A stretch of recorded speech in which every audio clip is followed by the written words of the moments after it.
Mathrubhumi news big breaking. CMRL Exalogic ഇടപാടിൽ ED അന്വേഷണം മുഹമ്മദ് റിയാസ് MLAയിലേക്കും. വീണയ്ക്ക് CMRLൽ നിന്ന് ലഭിച്ച പണം ആർക്ക് കൈമാറിയെന്നാണ് ED അന്വേഷിക്കുന്നത്. റിയാസിന്റെ അക്കൗണ്ടുകളും സ്വത്തുക്കളും ഇതിന്റെ ഭാഗമായി ED പരിശോധിക്കും. CMRL എക്സാലോജിക് ഇടപാട് കേസിൽ അന്വേഷണം വ്യാപിപ്പിച്ചിരുന്നു എൻഫോഴ്സ്മെന്റ് ഡയറക്ടറേറ്റ്.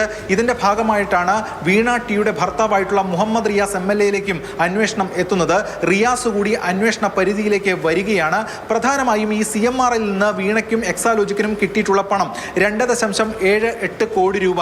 അതിന്റെ വിനിയോഗം സംബന്ധിച്ചുള്ള കാര്യങ്ങളാണ് ED പ്രധാനമായും പരിശോധിക്കുന്ന ഒരു ഘടകം. അതിൽ വീണയുടെ മൊഴിയിൽ ചില പൊരുത്തക്കേടുകളുമുണ്ട്.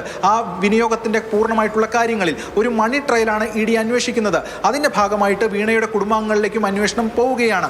അതുകൊണ്ട് തന്നെ മുഹമ്മദ് റിയാസിലേക്ക് ഏതെങ്കിലും തരത്തിൽ ഈ പണം പോയിട്ടുണ്ടോ, ഇതിന്റെ ഇടപാട് സംബന്ധിച്ച് ഏതെങ്കിലും തരത്തിലുള്ള വിവരങ്ങൾ മുഹമ്മദ് റിയാസിന് അറിയാമോ, അത് ഉൾപ്പെടെയുള്ള കാര്യങ്ങളാണ് പ്രധാനമായിട്ടും ED നോക്കിക്കൊണ്ടിരിക്കുന്നത്. ഇതോടൊപ്പം റിയാസിന്റെ സ്വത്ത് വിവരങ്ങൾ സംബന്ധിച്ചും ആസ്തി വിവരങ്ങൾ സംബന്ധിച്ചും അക്കൗണ്ടുകൾ സംബന്ധിച്ചുമുള്ള പരിശോധനയും ED നടത്തുന്നു എന്നതാണ് വ്യക്തമാകുന്നത്. പിണറായിയുമായി ബന്ധപ്പെട്ട് ED അന്വേഷണം തുടങ്ങിയിരുന്നു. ഈ കരാർ ലഭിക്കുന്നതിൽ, CMRLുമായി വീണയ്ക്ക് കരാർ ലഭിക്കുന്നതിൽ പിണറായിയുടെ ഏതെങ്കിലും തരത്തിലുള്ള ഇടപെടൽ ഉണ്ടായിട്ടുണ്ടോ എന്നതാണ് ED പ്രധാനമായും നോക്കുന്ന ഒരു കാര്യം.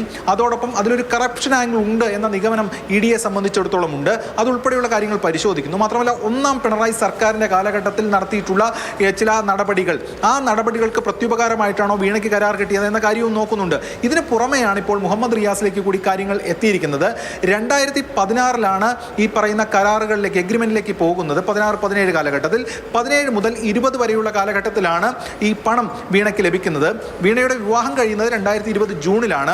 എന്നാൽ പോലും അതുമായി ബന്ധപ്പെട്ട് ഏതെങ്കിലും തരത്തിലുള്ള ഇടപാടുകൾ, പണം പോയിട്ടുണ്ടോ എന്നതുൾപ്പെടെയുള്ള കാര്യങ്ങൾ, ഇതാണ് റിയാസുമായി ബന്ധപ്പെട്ട് ED പ്രധാനമായും പരിശോധിക്കുന്ന ഒരു കാര്യം.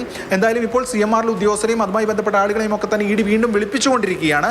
അതിനുശേഷം 3ാം തവണ വീണയെ എൻഫോഴ്സ്മെന്റ് ഡയറക്ടറേറ്റ് ചോദ്യം ചെയ്യും. അതിൽ കൂടുതൽ കാര്യങ്ങൾ വെളിപ്പെടുമെന്ന പ്രതീക്ഷയിലാണ് എൻഫോഴ്സ്മെന്റ് ഡയറക്ടറേറ്റ് ഉള്ളത്. വിശദമായ ഒരു അന്വേഷണം കൂടുതൽ തലങ്ങളിലേക്ക് ഈ കേസുമായി ബന്ധപ്പെട്ട് വ്യാപിപ്പിക്കുകയാണ് enforcement directorate. S Ragin, Mathrubhumi news, Kochi.